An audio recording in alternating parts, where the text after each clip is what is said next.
Burning Bridges, an Aliens Fanfiction, written by Kruger, also known as Admiral Katz on fanfiction.net, at Sailing Bunny on Twitter, and the Sailing Rabbit on AVP Galaxy. Read by Kruger and edited by Denal Douglas. This story follows a different timeline to the current alien universe. Some characters have been changed to reflect this timeline. Chapter 7 2175 Gorman adjusted the hood of his jacket before tossing a baseball to Towers. The sky was a dull pale gray, and a cold breeze occasionally blew around them. It had rained the day before, making everything smell fresh, yet wet and dismal at the same time. "I did play softball for a couple years in high school," Towers said, after things had been silent between them for a few minutes. "Nice. What position were you?" Gorman asked. "Catcher. Coach told me I have better hand-eye coordination than any of the other girls on the team. And I wasn't a bad batter either. Cracked the ball over the fence a few times." "Your hand-eye coordination is definitely phenomenal, based on your shooting test from basic," Gorman replied. He tossed the ball back to Towers. "Did you go all the way to your senior year, or did you stop?" "I went all the way. It got less fun my senior year. But it was an escape because of how nutty it was at home." "I'm guessing your family never went to see you play, judging by what you've told me." "They did once. It was really embarrassing because of the younger ones. All you could hear was them crying and whining, and I tried to focus on the game and pretend I didn't know them, even when they were calling my name." "That does sound embarrassing." "I was on the tennis team. Well, it wasn't a team. More like a group of people you practiced with. But the points you earned went toward your school in every season match. I have some photos of me as a player that I cut out of my yearbook." "Did you look different back then?" "Not really. I was a lot skinnier, had a bit more hair. Actually, in the photos taken my junior year, I had the buzz cut I've got now, because I was trying to see how it felt before I went off to the Marines." "So you were pretty determined to do this." "Do what?" "Join the Marines." "Yeah. Of all the specialized jobs, why vent rats? I don't know anyone who can stand being in a confined space for more than a few minutes." "I just don't have that fear." Gorman held up his glove to catch Towers' throw. "Why? I'm not sure. I've been in situations where I was scared for my life, but that was because I was trapped. In a vent, there's always a way out. Unless, of course, the enemy gasses the vents or seals you in somehow." Towers nodded. "I'm guessing you went through that?" "Both, yeah." "How did you get out?" "With the gassing, I had to be dragged out by another vent rat. The confined space makes the gas a lot more concentrated, so my mask was struggling to filter in oxygen. I passed out thinking I was closing my eyes for the last time, until I came to on a stretcher being tended to by our med tech. Being sealed in, I had to wait for the demolition team to blow up part of the wall, which was extremely dangerous, but I'd rather take that chance than suffocate. It worked, obviously. The shafts cracked and came apart enough so I could pull them apart and squeeze out. That was also dangerous because I risked cutting myself, but at least that was the only injury I came away with." "So you've been through a lot." Gorman nodded.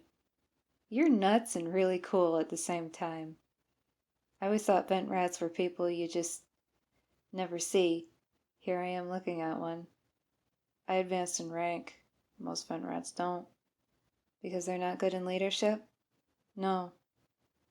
Gorman swallowed, a heavy feeling coming over his chest. "Because they die. They have a higher risk of death than an infantryman. It's incredibly rare to see vent rats last as long as I have." "I'm sorry. Have you lost a lot of friends?" "Comrades, yes, but I really didn't befriend anyone. It was drilled into my head during training that this is an extremely dangerous job, and that it's better for my mental health that I don't get emotionally attached to anyone. As I became something of a leader, that became harder, because I want to have a personal connection with my subordinates. I feel like that'll make us a better team, but because of my job, I struggled with that, and almost cut it out entirely." Gorman stared down at the ball before tossing it to Towers. "When I was promoted to corporal, I did only what was required of me. I didn't bother talking to anyone personally, because I had this overbearing feeling that they could be gone tomorrow.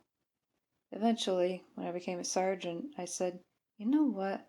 If I'm a good leader, I will do everything in my power to keep my troops alive. I'm going to be the best that I can be. And here I am. What made you stand out from other vent rats? If that's a question that can even be answered. I have something of an eidetic memory. Before every mission, we're given a map of the building's vent system layout that we have to memorize. I was one of only a handful that can remember the vast majority of details from those maps when we're actually in the vents. I guess that's why you were in the gifted programs. Little bit. I can recall things with ease. Dates, names, events, maps. So I'm guessing speaking was the only class you failed? Yeah, my other classes averaged B or higher. I think I graduated with a C or B average. I'm pretty stupid. I don't think you're stupid. You just didn't care as much as you should have. You're right. I should have focused on my schoolwork rather than cleaning up after my siblings. It was always embarrassing telling my teachers that, because then they wanted to know if I wanted to speak to a counselor. I didn't want to talk to anyone. I was afraid my parents would find out. Most counselor sessions are confidential. I think it's a law they can't disclose personal information to anyone. I was told that it would be confidential. I was also afraid of being interrogated at home. Anyway, I didn't want it. I figured I'd get by school with the bare minimum, and then get a job and move out. I didn't have any money, so I figured living in a cardboard box outside the grocery store I'd be working at would be better. Jeez, I wouldn't want to see you go through that. I think you made a better choice enlisting. I did. I grabbed everything I needed after graduation and went right to a recruiter. I'm guessing you're still only 18 then? I'll be 19 in a few months. How old are you? 33. No way. You don't look 33. Oh, thanks. I was about to say you look like you're older. Oh. Honestly though, I can't tell whether you look older or younger than 33. You're probably in damn good shape if you're a vent rat. With all the twisting and turning I have to do, I take my daily exercises seriously. We were explicitly told not to bulk up. Vent rats had to be separated from the other recruits in the entrance processing exams because our acceptable weight has to be a lot lower than theirs. We also had to have extra tests for the dexterity of our limbs and spines. So I'm guessing you had a very strict diet? In a way, yes. They wanted us thin, but they didn't want our bones becoming fragile or our muscles disappearing completely. Punishment for taking things we weren't supposed to have was pretty severe when I was in training. Our instructor would watch us like a hawk. Great guy, but vicious. He caught someone with a cookie, ordered us all to stand, dump our trays, and go back to the barracks. He singled out the Marine with the cookie, but made the rest of us starve anyway. Oh, that must have been fun. He didn't want to take the chance that some of us actually finished our dinner, so he kept us in for breakfast. I was one of a few Marines who ended up passing out after an intense exercise session that morning. That was all very pleasant compared to actual missions I've done where I don't eat for a few days. You've spent days inside vents? Gorman nodded. How the fuck did you survive that? Luck, I guess. Towers grinned a little. I think I like you even more now. They kept tossing the ball back and forth until Corporal Vallon came outside. Gorman, emergency broadcast in the comm room. Gorman quickly threw the ball to Towers before jogging over to Vallon. What's going on? There's been a massive power outage on Gateway. The labs have gone dark.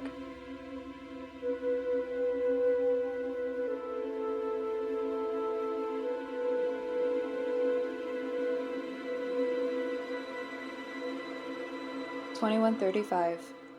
A week had passed since the thwarted nerve gas attack, and Marshal Command had expressed its displeasure with Hazelton's performance. Even some of the marshals who weren't too sure about Waits in the beginning were starting to question Hazelton's leadership. Then again, that didn't mean they wanted Waits in charge. It hadn't taken very long for Waits to figure out his reputation from other colonies had reached such a remote place like Sevastopol. He could hear Ricardo and Ross and Turner talking about him on break. Talking about how he wasn't the most pleasant to work with, how he didn't talk to anyone, how he didn't seem interested in other people's lives or feelings. At times, it made Waits sick to hear, but he also didn't care. Harris, Garcia, and Sterling never voiced much of an opinion. though Harris had secretly congratulated Waits on standing up to both Hazelton and Ransom. It would be some time before an inspector came. The only thing certain was that Waits's efforts and take-charge attitude definitely sparked some water-cooler conversations. "He's just gonna get meaner and meaner, now that he's had a bit of a taste of being the boss," Ross had said. "Soon we'll all start wondering who's really in charge." "At least Hazelton is respectful toward the civilians," Ricardo added. "Waits would have our reputation tank, and fast." "Well, would you rather have incompetence or a by-the-book asshole?" Sterling asked. "That's actually a tough question." Waits shot them a look. "Just how old do we think we are? Are we teenage girls in a fucking high school bathroom?" "Careful, mates, he might shove his baton up your ass," Sterling snickered. Hazelton didn't look up from his desk. "All right, gentlemen, that's enough. Get back to your posts." When the others left, Hazelton glared at Waits. "You running that one operation means absolutely nothing. Don't even think about taking charge of anything else." It didn't come as a surprise that Waits's boldness didn't make Hazelton happy. At this point, Waits didn't care, for two reasons. One was that he was certain the inspector would toss Hazelton for the shoddy way he was running his marshals, combined with the skeletal armory and no biohazard gear. Two was that Waits finally had something else to think about.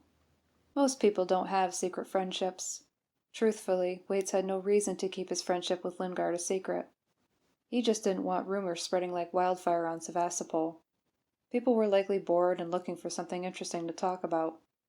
That, and Waits wanted to keep his life private. His happiness, too. Waits spent every opportunity he could with Lingard. It felt good to have someone to talk to. It felt good that she hadn't been driven away by his brutal honesty, foul language, and subpar social skills. Even better was that she completely understood his dedication to his job, and he understood hers. They made each other happy, and it seemed like something they both needed. There were days where Lingard didn't feel like talking. Something had happened and she didn't want to talk about it. So Waits would just sit with her, in silence. At least, in silence for a little while. There would always be a point where he would start talking about something on his mind. He knew it helped her feel better, because she would lock eyes with him, and eventually she would smile and reach over to tug his cap. Waits came to hate seeing Lingard sleep in the hospital. Even after telling her that San Cristobal was creepy at night and that she needed to rest in her own apartment, he'd find her in a bed in a cold, cramped room designed so the doctors and nurses could be on call all night. He tapped her shoulder until she woke up. "I'm not going to leave you alone until you go sleep in your own apartment," he'd whisper. If she didn't move, he'd physically carry her to her apartment. He put her over his shoulder, despite her protests. "Damn it, Waits, put me down! I'll walk on my own!" Lingard snapped. When that didn't work, she tugged his cap, pulling it over his eyes, and turning it all the way around his head. Then, giving a grunt of frustration, she plucked it off and threw it behind them. "All right, that I didn't appreciate." Waits turned around, adjusting his grip on Lingard before squatting to pick up his cap. "I'll keep doing it until you put me down." "Fine." They had a transit car all to themselves. That didn't come as a surprise at such a late hour. As they rode away from Symed Tower, Lingard rubbed her face. "Honest to God, Waits, what difference does it make where I sleep? You haven't taken care of yourself in 3 days. Let somebody else handle your work while you take a shower or get some rest. And it's fucking cold in there. Why are you in your own apartment?" "I'm on night shift. Again. Hazelton didn't appreciate me threatening to piss in his coffee this morning." Lingard gave him a look. "Didn't you threaten to do the same thing to his breakfast last week?" "Yeah. I said I'd piss in his Cheerios if he didn't actually get off his ass and stop staring at papers all day. There's more to being a head marshal than fucking paperwork." "I hope you don't forget to get some sleep yourself. Stop being such a sourpuss." Lingard yanked Waits' cap again. "Ask nicely." "I shouldn't have to ask nicely." The transit stopped. A maintenance worker got in the car ahead of them and didn't notice them at all. Then they pulled away from the stop, entering the long tunnel between Symed and the habitation towers. Conversation stopped completely. The tunnel was dark, and the dim lights didn't help.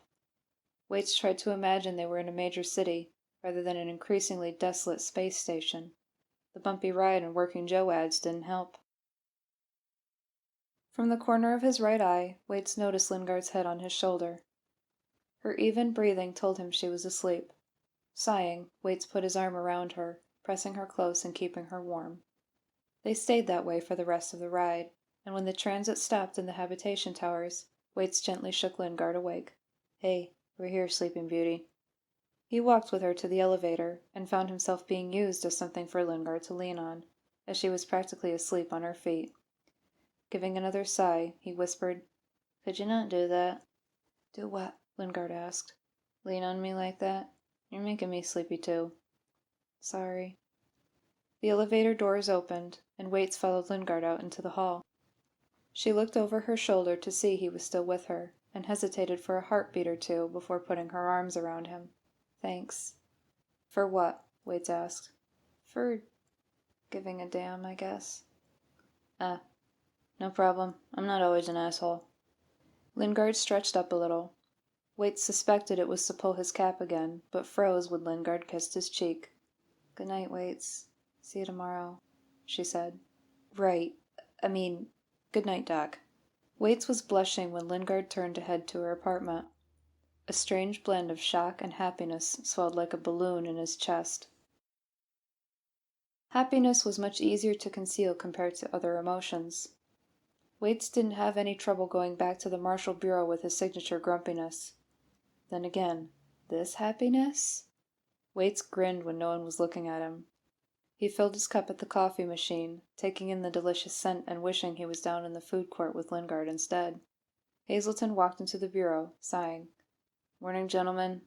"Waits." When Hazelton had his back turned, Waits promptly displayed his middle finger. Having seen this, Ricardo shook his head. "What?" Hazelton asked, glaring at him. "Nothing, sir," Ricardo replied. Hazelton turned around, giving Waits a hard look. "Anything to report from last night?" Waits took a sip of his coffee. "Nope. All quiet. Nothing but dead silence and dust bunnies having a rave party." "Good." Hazelton approached the coffee maker. "Can you move, please?" "Since you said please." Waits stepped away from the machine. Hazelton kept glancing at him, as if he was afraid Waits was going to do something when he wasn't watching. "Are you going to behave today, Waits? I will tell the inspector if you're screwing around when he arrives in a couple weeks." Hazelton bit his lip, narrowing his eyes to gray slits. "I will also be telling him about your behavior. Threatening your superior, and threatening civilians." "When did I threaten a civilian?" "After the nerve gas incident, you threatened Ransom." "He had no right to be in here." "That does not mean you threatened him with violence. We're all trying to make it till Sevastopol's closing, and you're making it unbearable." "I'm making it unbearable? Who sat here on his ass and—" "Do you want me to pull you from duty until the inspector arrives?" "Shut up. I don't want to hear another word out of you unless it's actually important." Waits sighed, though the sigh was tinged with a snarl. "Yes, sir." "Thank you. Get out. Go find something to make yourself useful and out of my hair." Sliding his baton in his belt, Waits left the bureau, finding himself in a small crowd of people making their way to their jobs or the food court. Some moved out of his way, glancing at him. His stomach grumbled a plea for breakfast when he caught the scent of something sweet and salty cooking in the mall. Of course, not everything that smelled good was going to taste good, but having been up all night without a wink of sleep and only coffee in his system, anything sounded good at the moment. After briefly scanning the food court, Waits felt his heart sink when he didn't see Lingard anywhere. He swallowed, keeping his facial expression under control as he approached one of the counters. Even after sitting down, he kept glancing around, wondering if Lingard would show up. He figured he was too late. Maybe another day. He wasn't alone for long. A few minutes after sitting, he was joined by Ransom, holding a cup of coffee. "I think we got off on the wrong foot, Waits," Ransom said. "Perhaps you'd be more comfortable in a setting you don't think I'm intruding on." Waits gave him a dirty look.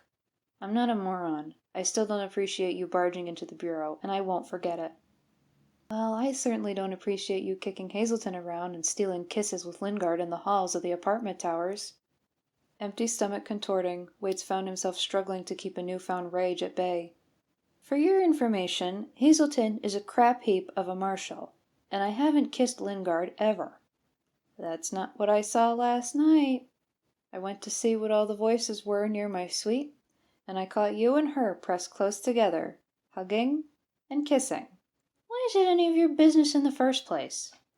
Why shouldn't it be? I have Lingard in a good spot. I don't need a hard ass like you taking her out of it, and I especially don't need you getting in Hazelton's way. You will not say a word to the Marshal Inspector, or I will tell the whole station about what I saw with you and Lingard. It will fuck your career and reputation so hard you won't even know what happened. Waits realized he had been backed into a corner. A very small corner. This was exactly what Lingard had warned him about. The worst part was that he had no choices here. He took a breath. All right, I won't say anything. Saying that felt horrendously rotten. When Ransom finally left, Waits had lost his appetite. As awful as he felt, he knew he wasn't letting Ransom get away with this. He would find a way to tell the inspector about Hazelton's incompetence. That is, if the inspector didn't see it for himself. He also felt embarrassed that he had been seen with Lingard in what could easily be interpreted as an intimate embrace. Plus, it was only Lingard who did the kissing, and it was an innocent gesture, a wordless thanks. They could be friends, couldn't they? I'm not up for doing any Romeo and Juliet type shit here. For once in his life, he had found someone he was happy with, and he didn't want to let anyone's bullshit get in the way of that. He had let that happen one too many times.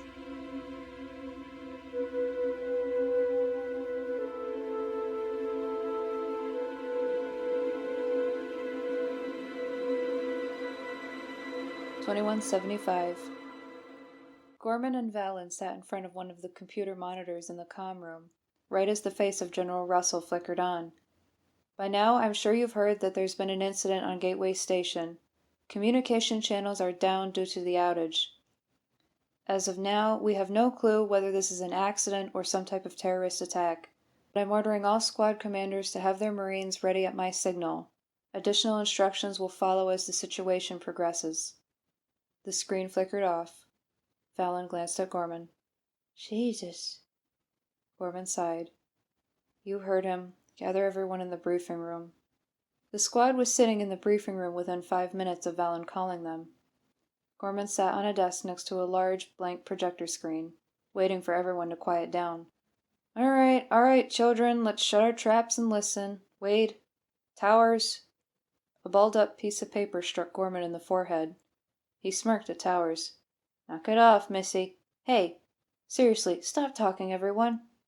The Marines all fell silent. Okay. Valen and I just got an emergency broadcast message from General Russell. The power just went out on the labs of Gateway Station. No one knows if this is just a bad accident or if there's terrorist activity. Regardless, the General wants every squad available to be ready in case he calls on them. Considering this is Gateway, Russell might be thinking about sending his best vent rats. And that would be you, Gunny? Towers asked. Probably.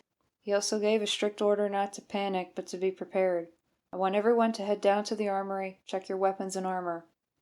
Maxie, make sure you have a full med kit. Dropship pilots, head down to the hangar. Everyone else, armory. Go. Do not suit up unless I say so. Gorman followed close behind his Marines, knowing he was not exempt from checking his own armor and weapons. Come on, no messing around in here. Help each other out when you're done. He opened his locker, taking out his torso armor. On the left side was a cut from where a hostile had tried to sink in an axe. Afterward, Gorman had written "Dance along the razor's edge" above it. Under his name stencil was 1 in 100, and on his back was "Intangible Protection." The face of a black cat had been drawn on his chest, and it wore a collar bearing a Celtic cross. On his helmet was a somewhat crude sketch of a griffin, a symbol of strength. The paint of all his graffiti was chipping from years of use and wear, but every chip could tell a story. He was proud of all of them. After checking over his gear, Gorman weaved his skinny body through the crowded armory to check on everyone else.